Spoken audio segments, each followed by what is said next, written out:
Hablemos de ETFs con Xtrackers. Abrimos tertulia y lo hacemos a esta hora con la ayuda de Antonio Royo Villanova, especialista en gestión pasiva de DWS Xtrackers. Bienvenido, Antonio. Buenos días, ¿cómo estás? Bienvenido por estar aquí. Gracias. Álvaro Soldevilla, también responsable de gestión discrecional de carteras en Deutsche Bank. Álvaro, bienvenido. Muchas gracias, encantado. Bueno, si os parece, para comenzar, empezamos, Álvaro, preguntándote. El primer semestre de la renta variable ha sido claramente el mejor activo. ¿Qué estrategia habéis implementado en vuestras carteras multiactivos? Precisamente en estos meses, ¿habéis optado por un mayor peso en Estados Unidos versus Europa? ¿Habéis apostado por alguna región emergente o por algún sector en particular? Sí, efectivamente, una vez que hemos cerrado este primer semestre, lo cierto es que hemos tenido el viento muy a favor en lo que respecta a la renta variable y quizás por distintos motivos, ¿no? Tanto si nos hacemos la diferencia entre Europa y Estados Unidos, pues la situación en Estados Unidos lo que tenemos es un entorno muy favorable en cuanto a evolución de beneficios y en Europa quizás una situación que sobre todo en la primera parte del año que resultó muy favorecida por un entorno de tipos pues algo más favorable, ¿no?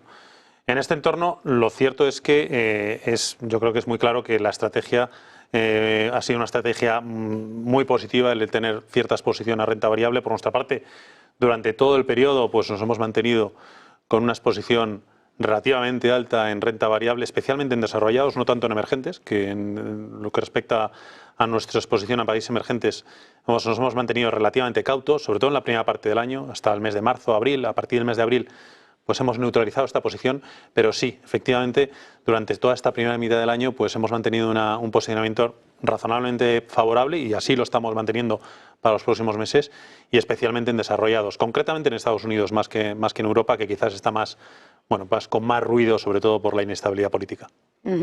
Antonio, respecto al mercado de ETFs de renta variable, ¿dónde estáis viendo mayores entradas de capital en Europa? Bueno, pues es un poco en línea con lo que comentaba Álvaro, ¿no? Es decir, el viento de cola de Estados Unidos ha hecho que prácticamente 8 de cada 10 euros pues esté entrando renta variable americana, muy diferente de lo que pasaba en 2023, donde hubo casi un 50% a cada lado en renta fija y renta variable, y de ese 80%, 6 de cada 8 entran en Estados Unidos, ya sea porque son índices globales, como un MSCI World, donde el 70% está en Estados Unidos, o porque entran en Estados Unidos directamente.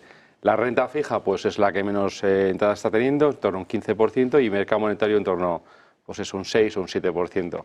Pero bueno, va un poco en línea con lo que está pasando en el mercado. La renta fija no está obteniendo esas rentabilidades esperadas, esa inestabilidad en tipos, bueno, pues está haciendo que la gente se vaya a renta variable, como es normal. El mercado de ETFs es muy líquido.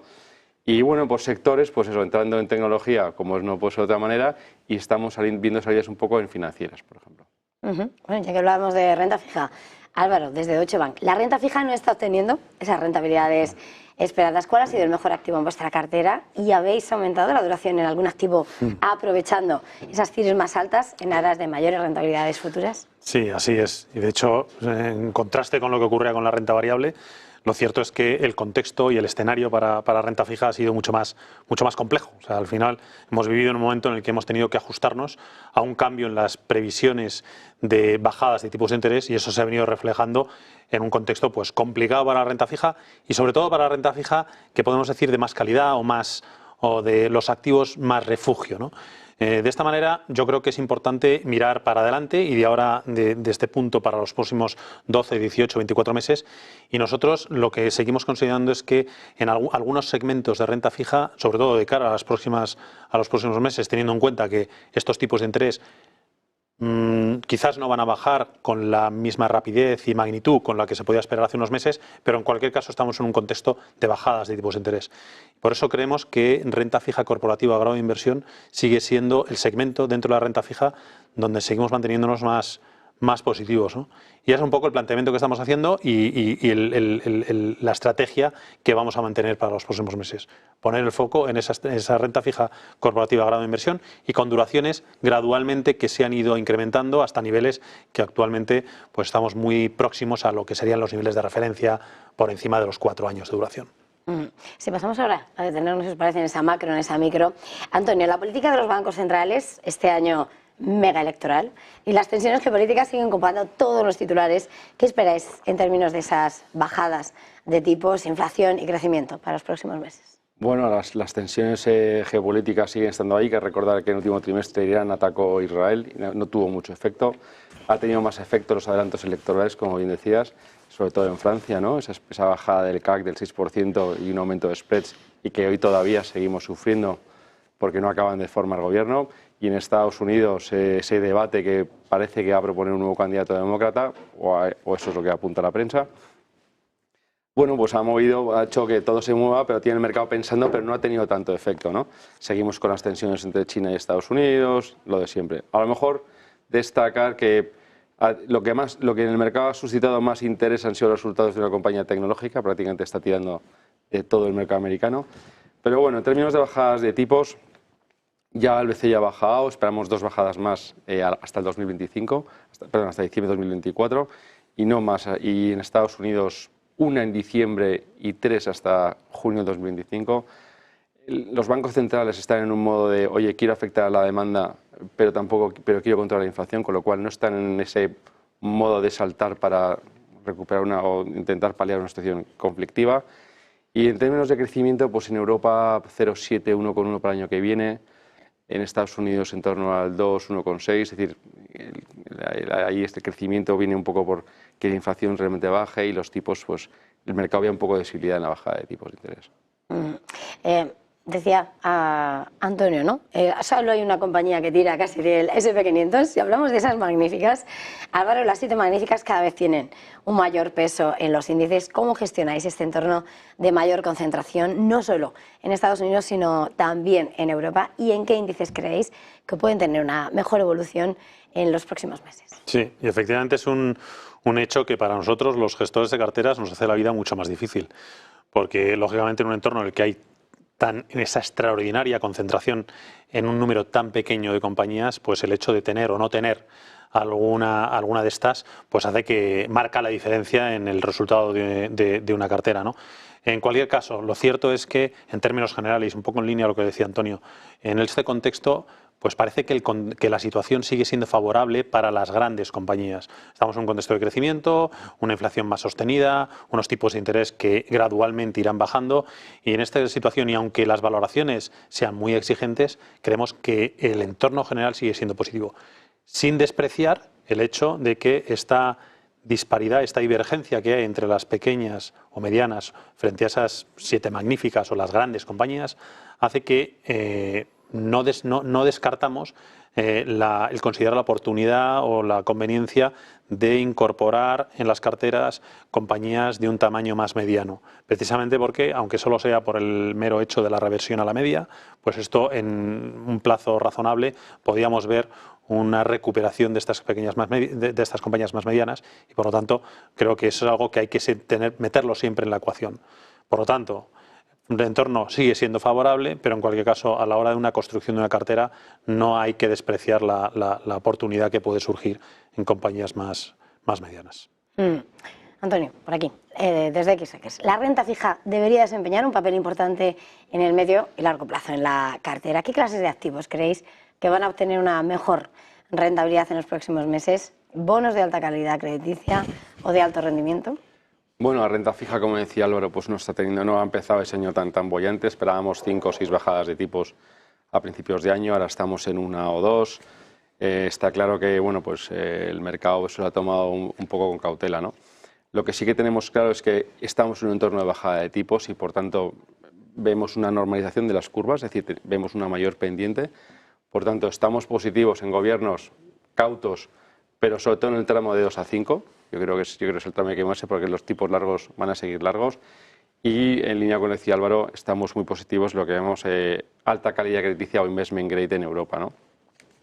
Creemos que puede haber un pequeño, el diferencial de crédito puede bajar un poco, por tanto, pues rentabilidades en torno al 5.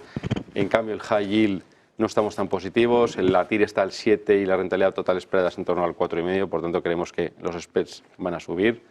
Y en Estados Unidos, pues en torno al 7% el investment grade, estamos más neutrales, ¿no? Es decir, ahí creemos que pueda haber algún movimiento que pueda afectarles. Y realmente positivos, estamos en deuda emergente soberana, que en torno a rentabilidades en torno al 9%, creemos que ofrece una rentabilidad muy atractiva, que si hay algún movimiento que te pueda hacer que te suba o te baje la rentabilidad o las tires, en el largo plazo te puede ofrecer un pick-up muy interesante. Álvaro, en esas carteras multiactivos de Deutsche Bank tenéis todo tipo de activos con diferentes pesos. ¿Qué datos os haría aumentar el peso de la renta fija en detrimento de la renta variable y cómo analizáis la descorrelación de los distintos tipos de activos a la hora de incluirlos en esas carteras? Pues la realidad es que en la situación actual y de acuerdo con nuestras previsiones es difícil de ver un elemento, un factor, un catalizador que nos lleve a incrementar nuestra exposición en renta fija, porque la realidad es que nuestras carteras están ahora mismo más orientadas o favoreciendo en mayor medida las posiciones en renta variable. Lógicamente, cualquier evento o cualquier cambio importante en estas previsiones, esta situación en la que entendemos que estamos en un contexto razonablemente positivo o benigno, como queramos llamarlo, podría hacer que tengamos que ajustar ese posicionamiento hacia activos más conservadores. Lo interesante de todo esto es el hecho de que en los últimos meses estamos empezando a ver que efectivamente y por fin, después de periodos muy complicados como fue el año 22, en que las carteras multiactivos salen beneficiadas por la descorrelación de los activos. Y los activos se comportan en función de su riesgo de una manera razonablemente normal de acuerdo con sus parámetros históricos. Y eso es interesante de cara a que a la hora de plantear una estrategia multiactivos, esa estrategia multiactivos se ve beneficiada precisamente por eso, por la descorrelación que existe entre los activos más refugio, los activos más conservadores frente a activos de más riesgo, como puede ser el high yield, como puede ser cualquiera de las variedades de renta variable. Antonio, ya para terminar, en Xtrackers tenéis una gama muy amplia de ETFs que cubre multitud de índices. ¿Alguna que quieras resaltar? Bueno, voy a destacar 3. Yo creo que un poco en línea con lo que decía Álvaro, las compañías de pequeña capitalización no están teniendo ese rendimiento, esa rentabilidad esperada por un entorno de tipos mayor. Por tanto, si hay unas expectativas de bajada de tipos, estas compañías deberían mejorar un poco sus balances y deberían recuperar un poco todo el terreno perdido en relativo con los índices un poco más amplios, un poco de blue chips, ¿no? Yo creo que es una idea, tanto en Estados Unidos, en el Russell o en el MSCI Europe Small Caps, creemos buenas ideas a jugar de cara a largo plazo. Otra idea, hablando de las grandes compañías, de las magníficas, las 7 magníficas, es un índice muy tonto, que es muy simple, en el que todas las compañías pesan igual, por tanto reduces el peso de estas grandes.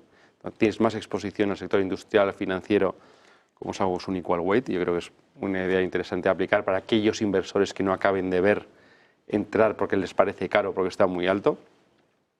Y por último, hemos sacado una serie de índices de renta fija de vencimiento definido, que para aquellos inversores que quieran tener un plazo 2027, 2029 o 31-33, bueno, pues pueden anclar una rentabilidad esperada ciertamente atractiva para sus carteras. Bueno, pues muchísimas gracias por poner todas estas ideas, compartirlas con nosotros aquí en Negocios Televisión. Álvaro Soldevilla, de Deutsche Bank, Antonio Arroyo Villanova, de WS Xtrackers. Gracias a los dos. Muchas gracias. Feliz jornada, feliz negocio. Gracias.